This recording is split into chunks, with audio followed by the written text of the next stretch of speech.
Welcome to the Literate Lassi Legends legendary podcast, where we talk about our culture from our perspective with a side of Lassi. I'm Ashi. And my name's Aditya. And I'm Janvi, and today we're going to be talking about past tales. Have you ever told stories or listened to stories? Obviously, who hasn't told stories or listened to stories about what happened in the school cafeteria or what happened in the latest movie we have watched? Yeah, for sure. We humans tend to tell everything in a fun little story because a little extra spice in our lives is always fun. But even more than watching a movie or listening to my friends' stories, my personal favorites were when my nanny would tell me her childhood stories. Oh yeah, me too. They're always so fun and entertaining, and somehow she can always manage to twist a life lesson in there. 100% agree because my Nanaji has told me so many of his own youthful stories. So, what have your grandparents said? I remember this one in particular that happened when my grandmother was really young. She had just finished one of the most difficult board exams. Oh, I heard about those board exams. They're always so hard, and everyone is studying months on end just to prepare for one test. They still have them, and they're really, really difficult, according to one of my many cousins in India. So, Janvi, continue your story. What did she say?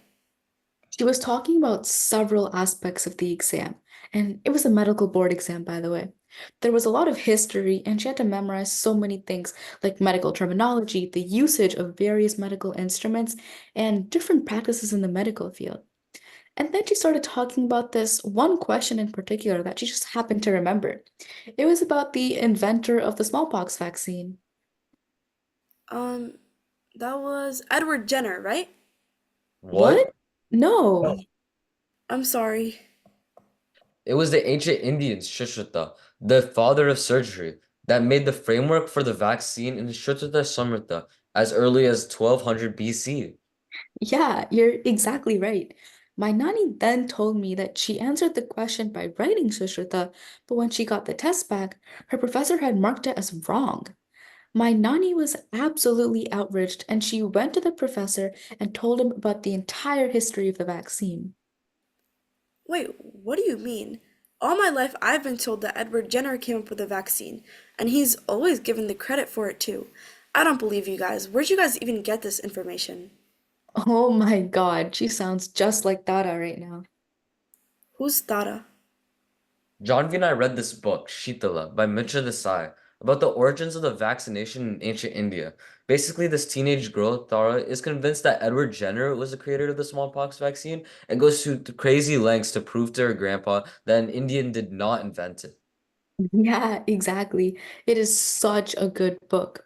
And it really puts things into perspective for kids from our generation, because just like you, most of them believe the same thing. What thing?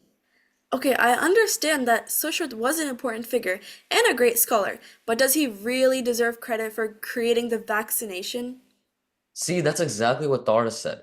That's basically what the West wants you to believe. Even though Indians were the center of innovation in the past, these ideas were usually incorrect and were accredited to European countries instead of where credit was actually deserved. What? My dad says the same exact thing. He thinks everything was invented in India. India this, India that. Literally just search it up on Google. You'll see. Where are your guys' sources? Okay, well, obviously everything didn't originate from India, but there's some rhyme to your dad's reason. I remember from the book that Tara went and read many first-hand documents herself, because similar to your position, she wanted real evidence and truth to the story. She read the Sushruta Samhita and other ancient documents written from about 1200 to 1600 BC that all detailed various diseases and the correct procedure of vaccination. Yeah, but if that isn't proof enough, then I don't know what is.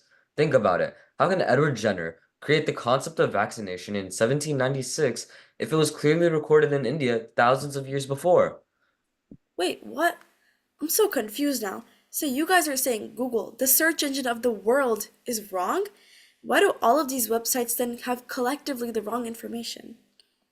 Well, it's because India was constantly under either Mughal or British rule for a long time before independence. And credit for Indian accomplishments was often stolen to make their own empires seem stronger or more superior. In the book, Dada's Nana told her about some examples of real primary sources written directly by English pastors and doctors living in British ruled India. There were some accounts of certain doctors that wrote observations of pundits and scholars going door to door to provide the inoculation to various people. However, most others reduced the credit by either demeaning Indians to ignorant people and claiming that the Great British deserved the credit for spreading this knowledge to the world, instead of the ones who discovered it in the first place. Eventually, future accounts were completely rid of all attribution of knowledge to Indians, and it claimed that England was a native country of inoculation. It's almost as if the history of India, when it comes to scientific advances, has been erased. And that's exactly why it's important we should tell our own stories. While gloating about our accomplishments isn't right, we deserve our share of credit in the world's mind, and we deserve to be proud of it. That's so interesting. Okay, maybe I see I'm being a little ignorant about the whole vaccine situation. So far, this discussion has helped me see India in a pretty new light. Actually, I thought the same way before, and that's why I was so interested in the book because I saw myself in Tara.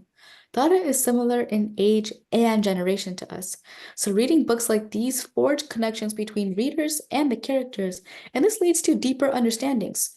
Stories like this really feel empowering because it makes me proud of my roots, culture, and ancestors to know how much they accomplished so long ago.